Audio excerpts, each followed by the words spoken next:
So to start the finger weaving, drape the yarn over the back of your hand like so. Just leave the tail hanging there. Skip the index finger and weave in a figure 8 around the rest of your fingers behind the index finger, and then pull the rest of the yarn over the top just like that. Hold on to this little tail bit so it doesn't fly away, and then just hook it over your thumb, your finger, like that. So you grab the loop and pull it over the straight yarn. Always keep the straight yarn on top, otherwise it won't create a chain.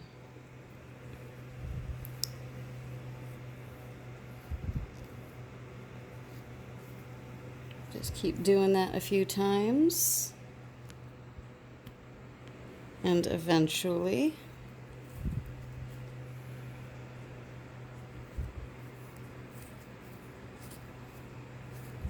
you can just let go of the little tail on the back there, and it won't unravel at all. It'll just dangle there unless you pull it.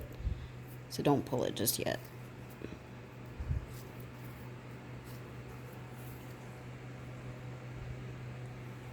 And as you keep going, you'll start building up a little bit of a chain back here.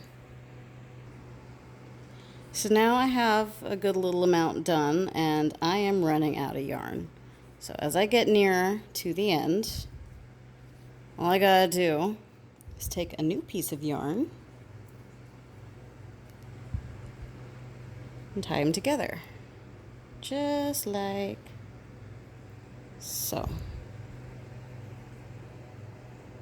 Just a quick little knot, all it takes. And you can snip those later if you want. Then from there you can just continue on. With the knot in the way of the yarn, it can get a little tight, so just keep the loops nice and loose. To be careful of that.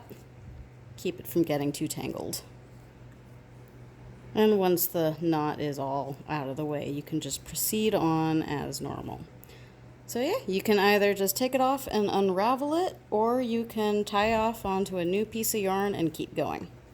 Another fun part is when it gets nice and long like this, you can just grab it and pull it out into a nice pretty chain, like so. And now I will show how to store it for later when you don't want to lose your spot, but you got stuff to do that requires your hands. So here I've switched to a chain I have that I've been working on for a little while. And sometimes I want to do stuff with my hands that does not involve finger weaving. So what you can do when you want to store it for later is you have your loops. You can take a pencil, chopstick. I like to use a knitting needle here. Just hook it under the loop and slide it on. Then move on to the next one. And the next one. And the next one. And that holds on to all your loops, keeps them nice, so you could just slip your fingers back in when you're done. And then, since my ball is huge,